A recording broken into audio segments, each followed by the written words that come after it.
With Fantastic Mr. Fox, I think I thought that I was taking less of a risk than I ever had. I thought I'm going to do a animated Roald Dahl story. This will guarantee me an audience, which then in the course of making the movie, I think I managed to prevent that from happening. The process every day of making the film is every phase of production is happening all at once. And that goes on for over, 2 years of this sort of thing. And the techniques of animation are very interesting in their storytelling tools that I was sort of picking up.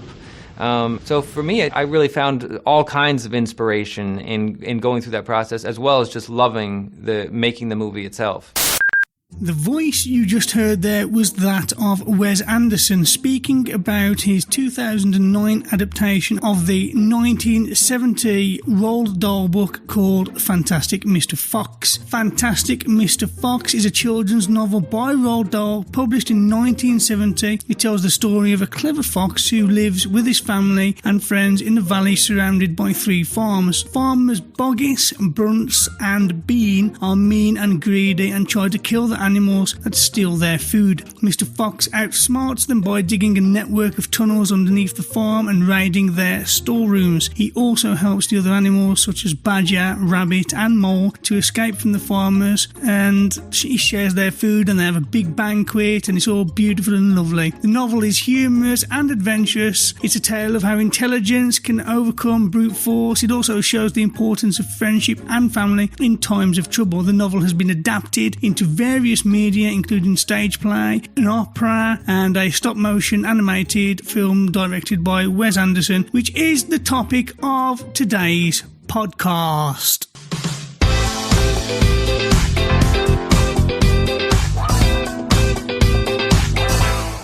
Hello and welcome to today's podcast, the Adapted Screen Podcast, a podcast where we take a piece of text, a book or screenplay or some shit, and we compare it with its on-screen counterpart, whether that be a TV series or a film. With me today to talk about Fantastic Mr. Fox, I have with me, as always, Phil. Hello, Phil. How do? Rick Hard Body Armour, how do you do? That is I.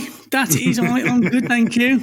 I'm good. If ever there was an apt name for someone, that's definitely you, son. Thank you. Thank you. I trust all is well. Yeah, mate. Sound other than being super busy as always. Yes, as always. Everything is running and ticking along smoothly. Thank you for asking. Excellent. Excellent. I hear you have some news for us. We've got some fun shit coming up. We've got some fun guests in the pipelines. Yeah, yes, but nothing to announce. But yes, we do have some. We have some very fun guests from the world of comedy coming up in our next few episodes. And we shouldn't say too much, but potentially another Hollywood guest as well. That will be obviously when the writer's strike ceases. But yes, lots of fun and exciting things, guests at least, coming onto the show. Excellent. I look forward to it. So yeah, this week, Phil, we are going to cover the book and the film Fantastic Mr. Fox by Roald Dahl and Wes Anderson. I did this one because I thought the Wes Anderson series that they've put on Netflix recently, each one was about half an hour long. This one isn't part of that series. This one was done a fair few years ago, and this one was an hour and a half long. Well, yeah, but obviously we've done this really. This is like a short notice episode. We were meant to be doing something else, and I'd reached out to one of the actors on the films that we were going to discuss, and he very kindly said he will come on, but can't discuss anything past or present or future during the writer's strike. So we scrambled around, and in all honesty, I have read this book. It was a while ago, and I have seen this film twice, which the last time I saw it was about 3 weeks ago. So I've got enough to do the episode, Richie. I've got enough to do it. Even at short notice. Excellent. So, shall we start this off, Phil, with the author's bump, if you want? Well, yes, we probably did author's bump previously, because it is Roald Dahl, but the guy is completely and utterly fascinating and has many more dimensions to him than any other author that we've covered, I think. So if you just do the quick overview, Roald Dahl was a British author of popular children's literature and short stories, a poet and a wartime fighter ace. His books have sold more than 300 million copies worldwide, Dahl has been called one of the greatest storytellers for children of the 20th century. Now, Dahl was born in Wales to wealthy Norwegian immigrant parents and spent most of his life in England. He served in the Royal Air Force during the Second World War, rising to the rank of Wing Commander. There's lots of stuff there just regarding his work. His early life is, you've got to go and have a read for yourself because it's completely fascinating and it's completely detailed, and there's so much of it, it would be completely impossible to fill in. But if we just take a little section of this here, in November 1939, Dahl joined the Royal Air Force as an aircraftsman. After a 600-mile car journey from Dar es Salaam to Nairobi, he was accepted for flight training with 16 other men. Of only 3 survived the Second World War. Within 7 hours and 40 minutes experience in a de Havilland Tiger Moth, he flew solo. And as I said, he rose to the rank of Wing Commander. That was an awesome game on the Super Nintendo, by the way. He also was a diplomat, a writer, and an intelligence officer, which this kind of has rings of what's his chops. And we're talking about the Bond author. Sounds very much something very similar to Ian Fleming. And if we have a look again, you're going to pick some of the works that he's done. What's it called? A filmography or a bookography? Did you say bookography? I don't know, but he's done loads of stuff. What we'll do is, we're going to do this series for the rest of the foreseeable season 3, which this is. Can I put that a different way so it doesn't sound weird? Are we gonna carry on doing Roald Dahl to the end of this season? This Wes Anderson series? Please, no. No. Okay, then that's it. That doesn't matter. No. I was going to suggest that if we did, we could just bring a fun fact about Roald Dahl in each episode. But if we're not going to do that, it doesn't matter. Why don't we just do a fun fact about Roald Dahl in every episode anyway? No. Okay, fair enough. There you go. You see. That's completely off fucking subject. What's the point? Okay. Yeah, so you're the very interesting author. If you'd like to go check him out, listeners, knock yourself fucking out. I'm not going to. But it sounds very interesting, isn't it? Very interesting. In fact, I'm surprised I haven't done some sort of film about him, like his life. Well, they did one about Ian Fleming, or at least Ian Fleming turned up in. I was watching something which was set in the Second World War, and Ian Fleming's character turned up as Army Intelligence, but I can't remember what it was. But that was interesting. So yes, that was the author's bump. Go check him out, and we're going to move swiftly on to our next section of the show. The next section of the show is it's kind of like the synopsis, but we do it in the style of a film trailer. Phil does his film trailer voice, and then I'm going to do one this week. I bought a film trailer this week that I've done for the section because I was feeling left out. So, Phil, do you want to go first with your trailer for the film? Yes, okie dokie. An urban fox cannot resist returning to his farm raiding ways, and then must help his community survive the farmer's retaliation. And they all die. Because that was obviously spoiler alert. That was obviously the horror trailer. They all die and they all get hung up, and it becomes a real fucking horrid slasher film. Well, no, you see, in that film, the farmers are really smart and they just fucking drill a hole and fucking DDT the floor, and everyone dies, and it's the end, and there's no hassle whatsoever. TNT the floor. DDT. It's okay. It's something they used. It's a wrestling move. Yeah, but the actual DDT was it was a chemical that they used. Oh, was it? I mean, I think it was basically just to kill animals off, but without poisoning, like whatever they were growing. Yeah. I think that's what they used it for, and then that's where that move came into it, because Jake the Snake could just fucking do them and they'd be finished, wouldn't they? Got ya. Okay. So yeah, I mean, in real life, it's like you wouldn't spend months drilling down and no. what have you. You would just stick some TNT down there and blow the shit out of them. Yeah. But it is what it is. It's a children's film, children's book. Well, to be fair, you talk about it being a children's book. Fucking thing's gruesome, man. The film is, but the book isn't so much. But this is a children's book. It is a children's story. So I have done a trailer in. Oh, fantastic! That that star. Well, what I think is that star. So this is my trailer. In a world where 3 wicked farmers are out to get him, one cunning fox has a plan to outsmart them all. Walt Boggess is a chicken farmer, probably the most successful in the world. He weighs the same as a young rhinoceros.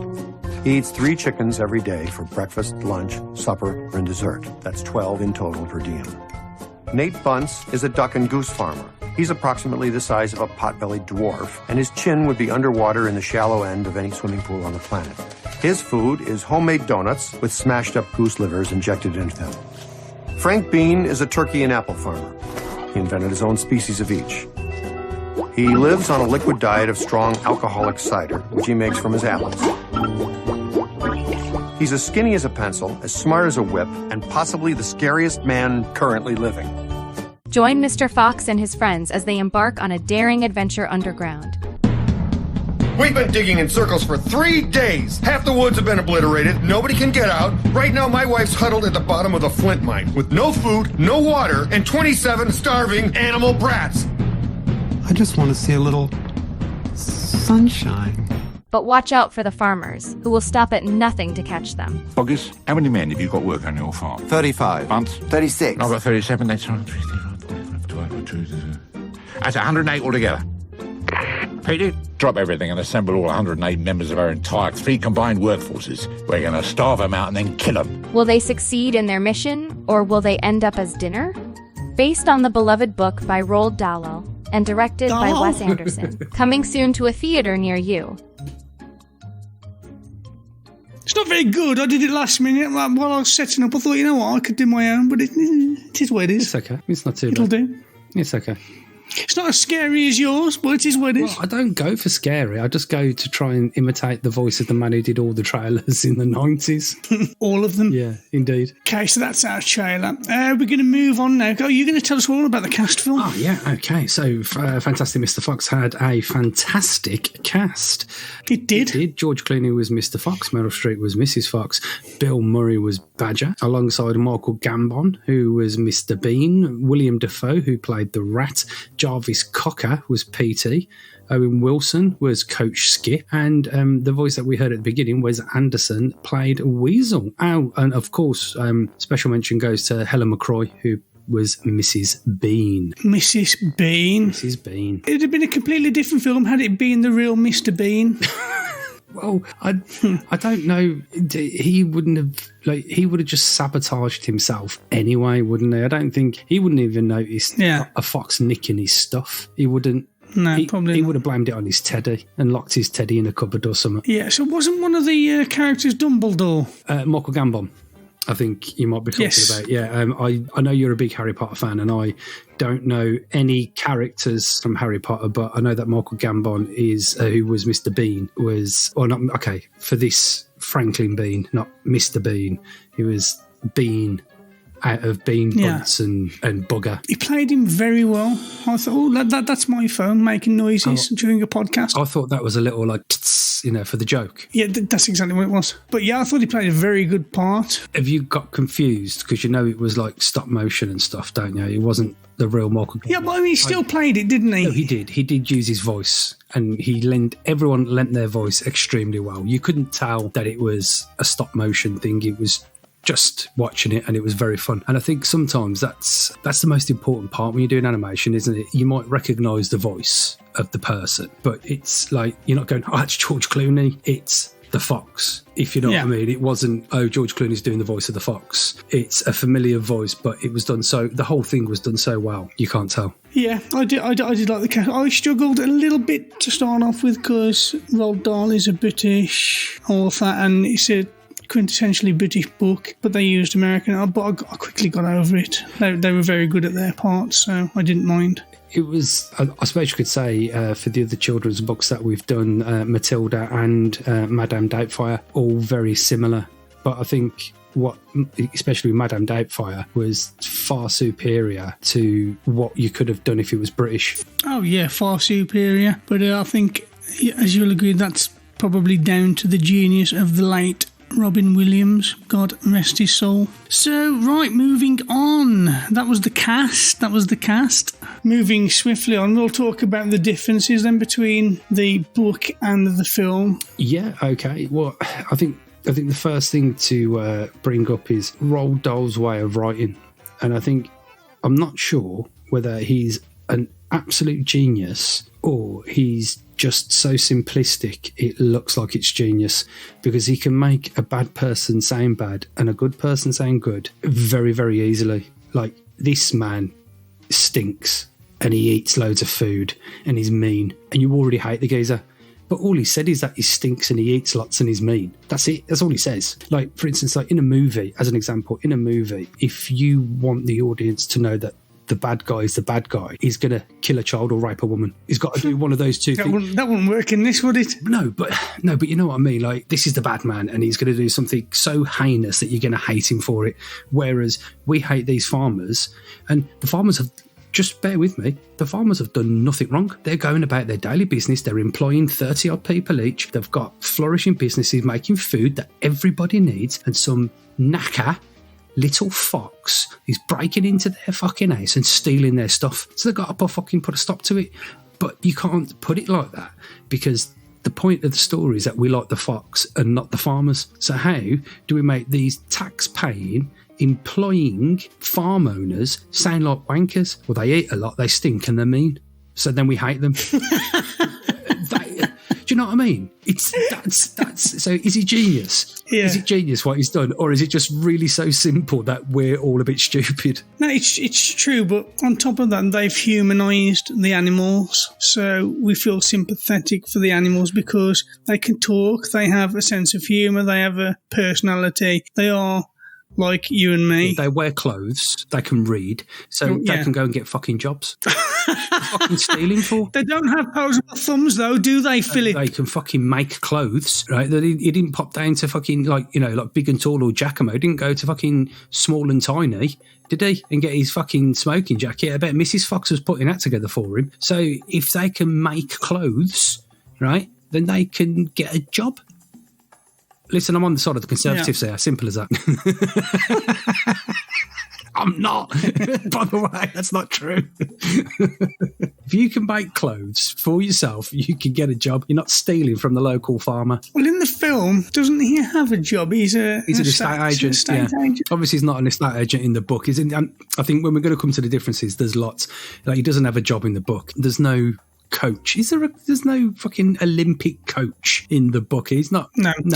In fact, that cousin, I don't think he's in the book. The cousin who comes along. No, and he winds... I forget his name. He winds me up, right? And you know why? Because it makes me think of that bloody meerkat advert with that stupid Australian wombat who's a complete and utter dunce. Yeah. Except for this is the reverse, and he's excellent at everything, isn't he? And the son's jealous. Yeah. The biggest difference for me between the book and the film is the book is clearly a children's book. A child will enjoy this. My son, he's 6, he will enjoy this. I sat down with my son this afternoon to watch this, and halfway through I had to tell him to just go and bugger off and play on his computer because he just didn't care. He hated it. He was just bored. He was absolutely bored. He wasn't following it. So I kept saying, do you know what's going on? And I kept having to explain to him. It wasn't clear. My son's quite clever, and it just wasn't easy to follow. If I hadn't already read the book, I would have struggled in parts. I don't think it was well written. No, well, I think, it's funny you say that because my lad's 6 as well, and my lad watched it all the way through and he was pretty cool with it. But that film isn't written for, it wasn't made for children, it was made for adults who like Roald Dahl. It wasn't made for kids. If it was made for kids, it would have been made with less money. They wouldn't have put... But it's a children's story. Yeah, but think about it. And it's stop play animation. It's an animated film. I disagree. I think it is for kids, maybe older kids. No, let me explain better. So there's probably, let's say they spent 100 million quid. Right, that's probably what the budget was, maybe a little bit more. Let's just say it's 100 million quid. They're going to, how are we going to get anyone to come and see this? Kids aren't going to be asking the parents. No, parents are going to take their kids. There's a difference there. You're like me and you, we're going to go, oh, the new Roald Dahl film. We love Roald Dahl when we're growing up. Right, kids, get your coats, we're going. And instead of it being, so that's the thing, you're getting families in the theatre. You're not just getting like me and you, oh, should we go and see the new Roald Dahl film? And you go, yeah, let's go. No, we'll take the kids. So instead of 2 people going, there's me, there's you, there's our missuses, there's my 3 kids, there's your 1 kid. And then before you know it, there's 8 people there rather than 2. So that's how it works. Roald Dahl fans take their kids, and their kids then become Roald Dahl fans and want the parents to take them to all the next ones. Like my kids, I don't think that my kids know. I'm not saying they don't know, but if you go name 5 Roald Dahl books, they could probably name the books, probably not. But if you went, do you know Willy Wonka and Chocolate or Charlie and the Chocolate Factory? Yeah. Do you know James and Giant Peach? Yeah. Do you know Big Friendly Giant? Yeah. Do you know, they know all of the books, but they might not necessarily know that who the author is, or if you sit there watching Fatima, oh, do you know this is the person who wrote Charlie and the Chocolate Factory? Oh, really? They know the films, they know the books. That's how you build an audience, isn't it? Yeah, true. I don't know. Even as a family film, I just didn't think it was written very well. And watching some of his more recent stuff on Netflix, I think it was can't even remember which one it was. Are you talking about Wes Anderson? Yeah, because it wasn't child friendly at all. Well, no, because there's too many Andersons directing films, like Paul W.S., who's probably my favourite Anderson. No, this is the same Wes Anderson because he's covering the Roald Dahl books again. No, I just meant there's too many Andersons who are directors, and Paul W.S. Anderson, he did Mortal Kombat, and he did the Resident Evils and all that kind of stuff. Okay. Oh yeah, he did the Royal Tenenbaums, he did the Isle of Dogs. Isle of Dogs is quite good, and it's a very similar film, isn't it? It's the stop motion. I think it's got Bill Murray in it as well. Anyway, we were digressing then. Continue. Yeah, as far as differences go between the film and the book, it's just full of them. What gets me is, this person's obviously thought, I love Roald Dahl, I love his book, so I'm going to take his book that I love, I'm going to change it. If you love it, why change it so much? Yeah, but did he say, I love the book because he got paid millions of pounds to do the film? Because I would love anything that paid me millions of pounds. Might not necessarily be true. It's like I love doing this podcast with you, Richie. Yeah, but you don't get paid millions of pounds for this, do you? You don't have to tell everyone that, do you? You don't even get paid pounds for this. In fact, we have to fucking rent the fucking films ourselves off Amazon Prime. We have to pay to do this podcast. That's how much I love it. But that's right. He's not going to go, look, I don't like Roald Dahl. I've never read any of the books, but someone paid me £4 million, so what are you going to do?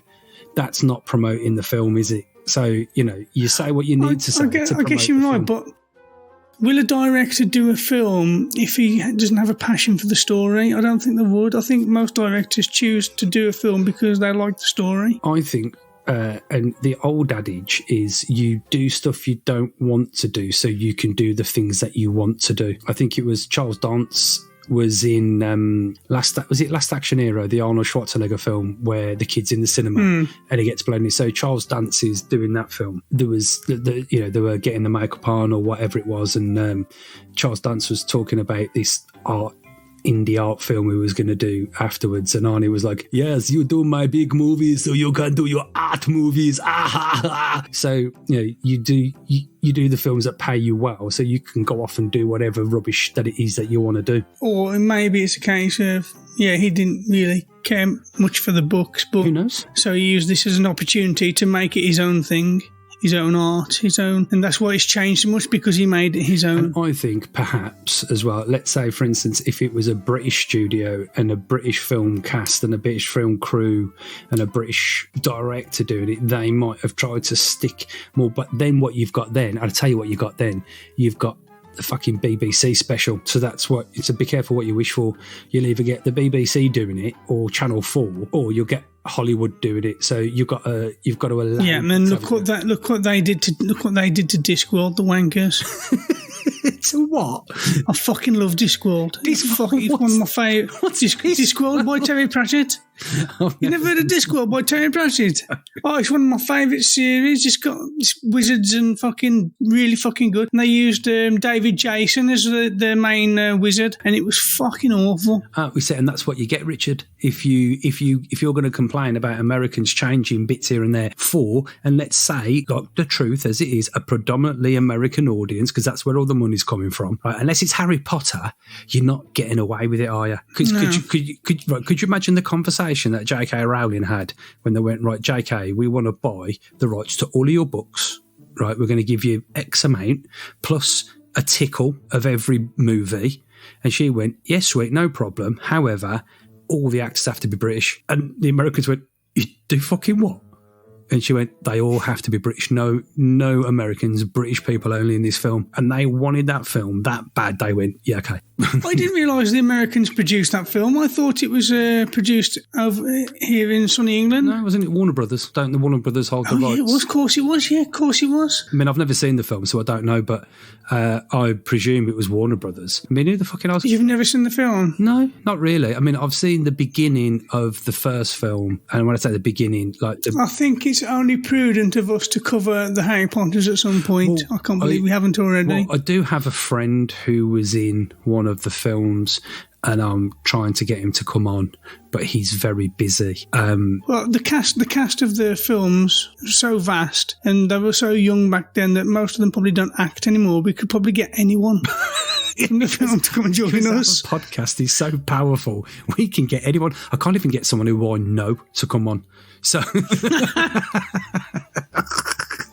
he's listened to an episode. We could probably get Rupert Sheeran on. Well, not now you've called him Rupert Sheeran. Fuck's sake. And I know who you're talking about, and I don't even know. What is it, Grint? Is that his surname, Rupert Grint? Rupert Grint, something like that. Yeah.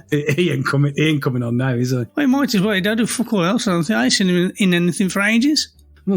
I suppose if you've been well paid over 7 Hollywood blockbuster movies and you've invested your money well, you can do whatever. Just like I said, Richie, you can do whatever the fuck you want. Yeah, I guess. So back to the differences, Phil. There's differences in the story. So differences in the story. Fox is fed up of living underground. He moves into a tree in the film. He doesn't live in a tree in the book. Mm-hmm. He continues to live underground. And in the book, he's stealing live chickens, isn't he? He's just eating the chickens. He's not like in the movie. He's kind of getting the processed ones, isn't he? Yeah. Because you can't do that either, can you? You can't cheer on for an animal that's fucking murdering other live animals. That'd be terrible. Unless, of course, they were mean and stinking, in which case, yes, sweet, no problem. Yeah. In the book, the banquet that happens right at the end of the film when everything's been done, everything's dusted, they've won, and everything's lovely and peachy, and they're going to make the new streets underground and what have you. In the film, kind of just begins there because it's like a whole new story starts from there. It's like they have the banquet and then they get flushed out by all this cider, which never happened in the book, and then they have to go and rescue the cousin, which never happened in the book, and they start firebombing the town with these grenades, which never happened in the book. Firebombing the town. Yeah, God. That's fantastic, yeah. And the Escape to Victory plot and all of that kind of stuff. What was it? What was it, the dogs? What was wrong with the dogs? Was it rabies? Rabies. They got rabies, yeah. It was rabies. They went down the rabies route. Right, yeah. I remember. Yeah. Foaming at the mouth. What was it they were saying? Has he got toothpaste? No, not toothpaste. Has he been chewing on soap? He's been chewing on soap. Yeah, that's what he's been. That would be my first thought if I looked at a dog with a foaming mouth. Oh, is he chewing on soap? You know, I went to a baptism this weekend. I took my lad to the toilet, and they had bars of soap. I was like, "The fuck's wrong with you?"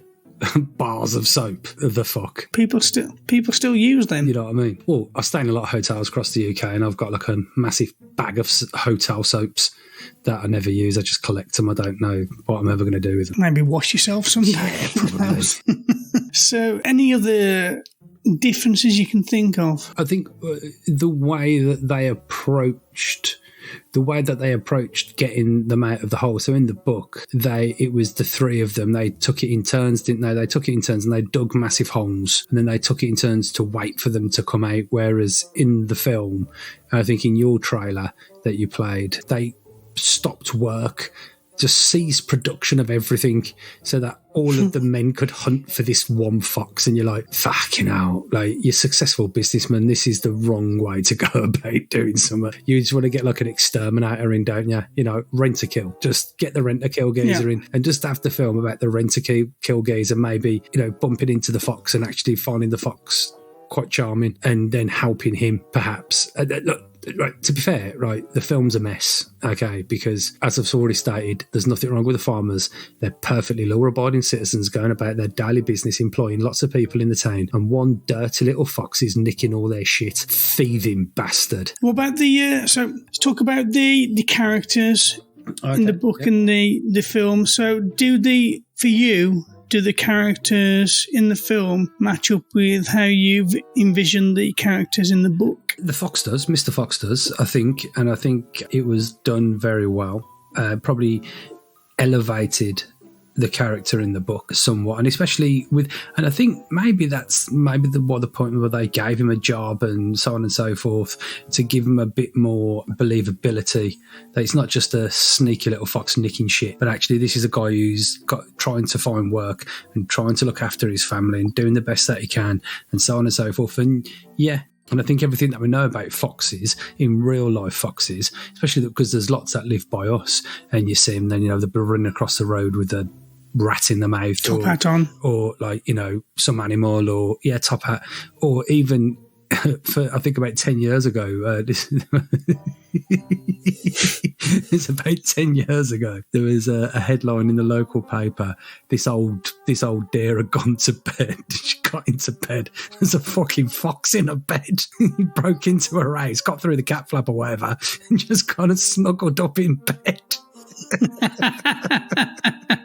I just thought, imagine she gets in and he's there with a fucking cigar and a top hat. Oh, Bab. And a waistcoat. Oh, Bab. But yeah, I mean, I remember in my old house we had a shed that kind of covered the length of the garden, and it was just one afternoon, I'd say a Saturday afternoon or whatever, and I was just in my living room, back door was open, I looked and it's just a fox stood on my shed. I was like, all right, mate. He's like, yeah, sweet, I'm all right. Yeah, I was like, yeah, sweet. He looked at me for a bit longer, and then he just fucked off. But so we have quite a lot around by us, and obviously they skulk around at night and they look for food, because the ones around by me don't know how to make clothes. No. But I'm a bit more affluent round by me. I saw one just the other day in his blazer. In his BM3 series. No, but but that's the opinion that we have of foxes. They're cunning, they're wily, they don't cause no one gets ever read about a fox attack. No one's ever been bitten by a fox, have they? You know what I mean? It's one of those. It's so they reckon them dangerous if you corner the fuckers. Well, yeah, but if you cornered you or me, we'd probably have a go back at. You know what I mean? So, but it's like on 99% of the time, me and you are fine. Just like fox are fine. You leave them alone, they're going to leave you alone. They're just out for the. I've always struggled with the whole fox thing, because in this country, and I'd imagine most countries, they're classed as wild animals. Yeah. They live in holes and shit. Yeah. But they are still canines, aren't they? Well, they're dogs. Yeah, I guess they. Exactly. So why is it we decided that was the one breed that we'd let live outside? Every other breed, we're gonna have them as pets, but that one breed, no, you're gonna be wild. Well, how did that happen? Well, I wonder. I'll come back to your question, but I mean, especially because we live in a city. I mean, yeah, like where I live. And this is going to sound so fucking middle class, and I do apologise. I live on a golf course. So there's a lot of open space, and there's a canal where I live as well. So obviously that's where you would imagine, I don't know where, unless they they live but do they actually dig under the ground and have tunnel units? I've never actually seen a foxhole or anything like that. But I wonder how they ended up in the Midlands, because you would imagine they might live in the woods and the forest and stuff like that. But what they've done, they caught the fucking number 47 one evening by accident and jumped off, and that's. But you're right about the domestication. Maybe someone did have a fox as a pet once, and it fucking ripped someone's throat out when he tried to discipline him, and so they went, don't fucking keep foxes, they're wild knackers. It's very strange. I don't know. I don't think they're the only kind of canine wild animal. Hyenas canine. Yes, and wolves canine. Well, yeah. Wolves, hyenas. Yeah, but you don't get wolves in this country. Do you not? I can imagine people in this country keeping a wolf as a pet. I can imagine a wolf being kept as a pet. Well, maybe outside in a cage, but You wouldn't keep a fox outside in a cage. What are those? Is it those Nikitas? Because they're quite wolf-like. Akitas. Are they quite wolf-like? The husky's more like a wolf, I'd have thought. Yeah, no, I've seen some dog breeds that look very wolf-like. Got like the husky. got the face of a wolf. Yeah, I don't know, but it's a completely different subject for a different podcast, I'd imagine. Are you checking it out? I'm just going to have a quick look here. Akita. No. The Siberian, the Akita. Yeah, Akita. Yeah, no, they're all fluffy and lovely. No, there's a husky. You'll think if you type in here husky, that looks like a fucking wolf. Yeah. Hello, I am Bob, the Adapted to Screen podcast genie. I may appear from time to time to cover up the fuck-ups of the boys. In this case, I'm here to correct Ritchie's mistake, which is that the husky is in fact Siberian, and the Akita is a Japanese breed. No one really cares, but now you know. Okay, let's have a look. Oh yeah, look at him. He'd fucking rip your throat out, wouldn't he? Without a second thought. Yeah. Not beautiful animals, and they've got like blue eyes. Then have all the blood down the fucking necks after they've finished you off. Yeah. I've seen alive, mate. I'll fucking wait. Yeah. So I don't think there are any more differences. I can't think of anything really. I mean, there probably are like minute differences, but nothing really to shout about. No, they're the main big ones. Other than the fact the book, the main big difference is the book is a children's book and the film is more family orientated. I keep doing this. Orientated. Just make it sound longer and you'll be fine. Yeah. So yeah, that's for me the differences. Takeaways, Phil, good and bad. What are your takeaways from this? Takeaways from the film. I enjoyed it. The children enjoyed it, which is always the most important thing, I guess. It made me laugh, and yeah, so that was good. The bad things was, I don't know. You know what I hate like misunderstandings and things that lead, like for instance, like that the cousin gets kidnapped, and you're like, why?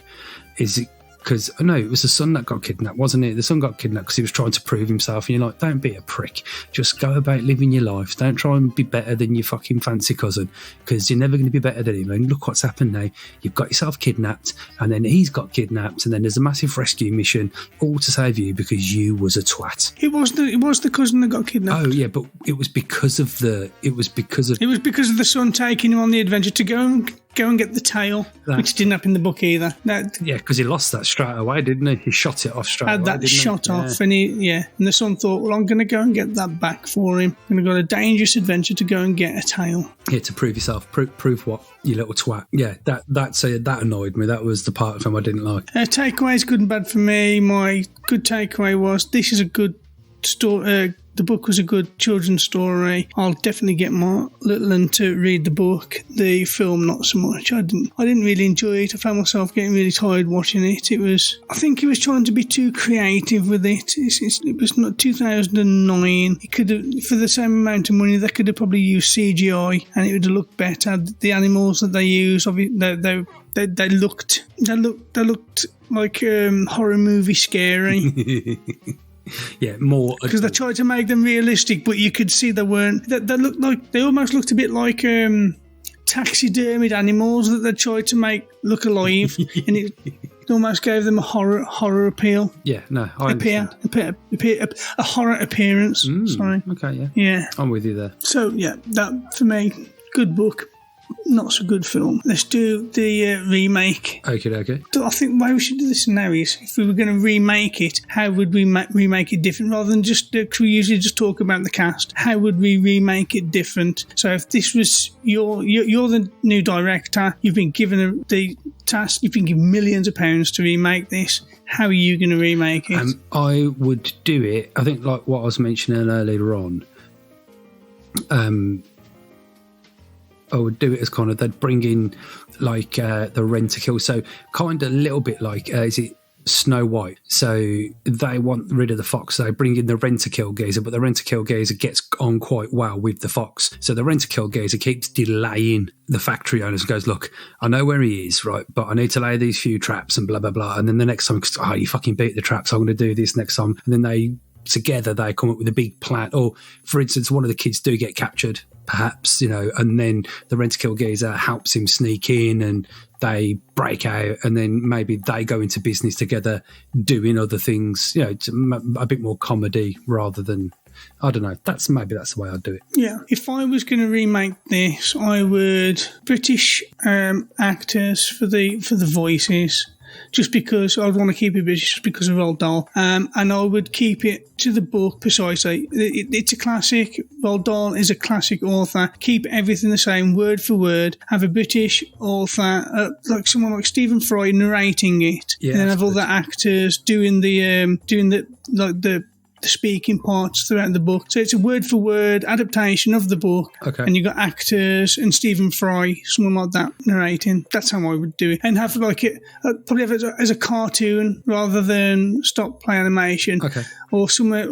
Or maybe like what they did with Lion King, when they redid Lion King, which they didn't need to do, but they did anyway, and maybe have it CGI. And they could probably. So I listened to the audio book, and that was less than 2 hours. So if they did the adaptation, it could be less than 2 hours. I'd have Russell Brand as Mr. Fox. Oh, good call. Yeah.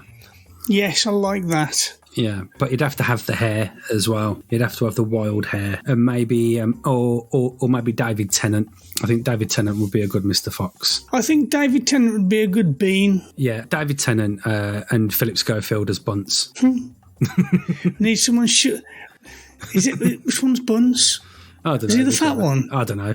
Don't care. Yeah, you could just use pretty much anybody else for the other characters, because they're not really important. Well, they're important, but they're not. I suppose if you were going down the comedy route, you'd have your staple people, like you'd have Ricky Gervais in there, you'd have Ricky Grover in there. What's his face? Johnny Vegas. I think he'd be a good Badger. I think your mate David Jason would be a good villain. Actually, I think he'd be a good one. Would he? Yeah, I think he would. Yeah, he would, because you wouldn't expect it. I think he's a bit too old now. I don't. Yeah, but they were old, mean, and smelly people, weren't they? True. So Yeah, stinky bastards. Fucking rapists. Not that David Jason's a rapist, of course. I just want to just put that out there. This is how it starts. Yeah, so that's the remake. Have you got an additional soundtrack there, Richie? Have you got a song you'd throw in there? Yeah, smack my bitch up. We always go to the prodigy, don't we? You know what I was thinking? I was thinking of two. I was thinking of The Great Escape, first of all, and I was thinking of Vindaloo by Fat Les, just because I thought that would be like a little good bit for the fight, you know what I mean? If there was a proper fight or something, that would, all the animals marching over the hill. Vindaloo, Vindaloo. Quintessentially British as well. Exactly, yeah. You can't go too far wrong with that, can you? But in all seriousness, I'd probably just have like what they did anyway, just like normal music in the background to go with the atmosphere of wherever we are in the story type thing. Okay, right. I think that's that, isn't it? Have we missed any parts? I think that's pretty much that. Which is best? Which is best out of 10 and shit? Okay. Which did you prefer, and give them a score? Okay, I'll give the book a 7 because I think most of the Roald Dahls are 7 or above. I'd give the movie a 7. I enjoyed it. The kids enjoyed it, and that's probably about it. There was nothing. I've watched it 2 or 3 times now, so it's something that I've revisited and chose to revisit twice at least because I wanted to, not just because of this. So yeah, it's a decent enough film. Cool. Well, for me, I'll agree with you with the book 7. It's a very good children's book. It's a classic. It'll be around. Probably, I can imagine people will still be reading it in 100 years' time. Indeed. The film, not so much. I don't think people will be watching that in 100 years' time. I'd give that a 5. Ooh, 5 it is. Yeah. So there you go. I think we have absolutely exhausted this one. It's been nice, short and sweet. Yeah, I like that. I like that indeed. If you want to follow us and find us, people who are listening to us, you can find us all over the interwebs. We'll leave links in the show notes. If you could comment and leave a nice rating wherever you are listening to this, that would be awesome. We would love you forever. It really helps us get the podcast out there. It does. Whether it be on Spotify, Apple or YouTube, just leave a comment and a rating and a share. Love you forever. You can find our website. Everything is on there. That will be in the description as well. So yeah, that's us. And then, sorry, Richard, just a very quick one. Thank you to all our listeners who do listen. Of course, I know you just said that we have some fantastic listeners over in America, in France, Belgium, Iceland, and even in Russia. We have people listening over there. So thank you very much, everyone who listens wherever you do listen. Yes, thank you very much. It's much appreciated. Please comment and let us know what you thought about the episode and what you thought about the books and the films. Give us your thoughts and thunks. Yeah. So yeah, that's it. That's us. We have been the Adapted to Screen podcast. This has been the book by Roald Dahl. Fantastic Mr. Fox. Yeah, Fantastic Mr. Fox, the book versus the film. I've been Richie. I've been Phil. And thanks for listening, if indeed you still are. And so it begins. Welcome to the fantastic world of Mr. Fox. Woo! Should we dance? Woo! His life is fantastic. Pure wild animal craziness. His wife is fantastic. If what I think is happening, it better not be. His neighbors, not so fantastic. This is Bogus, Bunce, and Bean, three of the meanest, nastiest, ugliest farmers in his valley. What was that? They're digging us out. But they're about to discover. Oh, Foxy. Is help on the way? He's one fox. I've got an idea. You can't outfox. Mole, what do you got? I can see in the dark. We can use that. Rabbit, I'm fast. Badger. Demolitions expert. What? Since when? Here, put these bandit hats on. I don't have a bandit hat, but I modified this tube sock. We look good. Yeah, we do. The only security is if old hunting beagles laced some blueberries with sleeping powder. Beagles love blueberries. A titanium card. What's this thing you do, the whistle with the clicking sound? That's my trademark. We're different. We all are. Him especially. But there's something kind of fantastic about that, isn't there? I can fight my own fight. No, you can't. I guess we should start doing something, right? Let's see some hustle. Yeah! Woo! This fall, forget Super. That was close, rat. Be careful. Oh, I'm as careful as Ignore Incredible. I can fit through there. You wanna know why? Why? Because I'm little. It's all about fantastic. You really are fantastic. I try. Fantastic Mr. Fox. What's this lightning bolt? This fence might be electric. Well, I just hope it doesn't mean thunder, because I have a phobia of that.